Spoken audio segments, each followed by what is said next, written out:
Hello and welcome to Classic Book Reviews with David. In this video I'll be discussing Belgravia by Julian Fellowes, author of Downton Abbey. So we start in 1815 at the Duchess of Richmond's ball, which was held for serving officers who were about to go off to the Battle of Waterloo and fight Napoleon. And a lot of those soldiers who were at the ball would never return. Also at the ball is James Trenchard, a self-made businessman, who's there with his wife Anne and their daughter Sophia. Now, Sophia is in love with one of the officers, Edmund Bellasis, son of the Earl of Brockenhurst. A lot of the people there aren't happy with this romantic liaison, including Anne, Sophia's mother.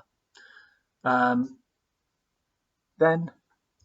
Sophia and Edmund are parted, and Sophia looks out from balcony hoping to see him, and then she does see something, and I'll read a quote from the book.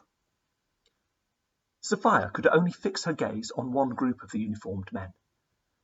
They started to move off. She shuddered and let out a sob that seemed to be torn from the very roots of her soul. What has she seen? Well, I'll tell you that later. But what we do discover next, a few days later, is that Edmund has been killed in battle. And then we jump forward 25 years. And we discover more sad news. Sophia died in childbirth. Who was the father of that child? Well, it was Edmund Bellasis. The child is given up for adoption and is looked after by a Reverend Pope and his wife. And this birth is kept a secret by James Trenchard and his wife Anne. But it's a bit of a burden for Anne to keep this secret. And at a party, she meets Lady Brockenhurst, Edmund's mother. Lady Brockenhurst is a broken woman. Her only son and heir has died, and now she has now the earldom will pass to her brother-in-law, who is a pretty unpleasant man. Anne has this burden and wants to share it. She wants to tell Lady Brockenhurst that although her son died, he did have a son, and Lady Brockenhurst is in fact a grandmother. And so after 25 years, Anne decides to tell this secret. How does Lady Brockenhurst respond? Well, she says that Sophia was a social climbing slut, or words to that effect. Now, I won't give any more of the story away, but there's a lot of conflict, a lot of drama, and it moves apace. It's a great novel. It really is a great novel. It's a very, very, very good novel. A great novel. I'll not say that anymore. I will also say this. It's the last novel that I read back to back, as in I read it from start to finish, and I loved it so much I went back to the start and read it again, and I've read it more times since.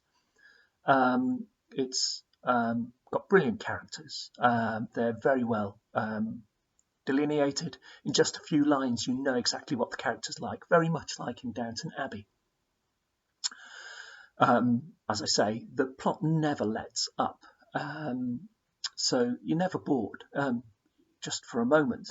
You just want to know what happens next. There are so many hooks. Part of the reason for that is perhaps because it was written in an episodic format originally by Julian Fellowes. So there are lots of hooks to keep you going. It's a very old-fashioned structure, something that Charles Dickens also used, but I think this does it better, to be honest. Big claim, but I do think so. A lot of the most important characters, in fact the most important characters, do seem to be women. Women do seem to be the driving force behind the story. There's a lot of strong women, not least Anne Trenchard and Lady Brockenhurst. I won't go on singing this book's praises too much. I will just simply finish, or almost finish, by saying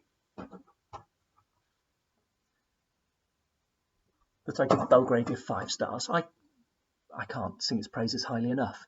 It's well worth reading, and if you want to read, I'll put some links below. If you want to hear more about historic novels, well, I'll be doing more videos on those, so feel free to subscribe, and that's it. All the best. See you again soon.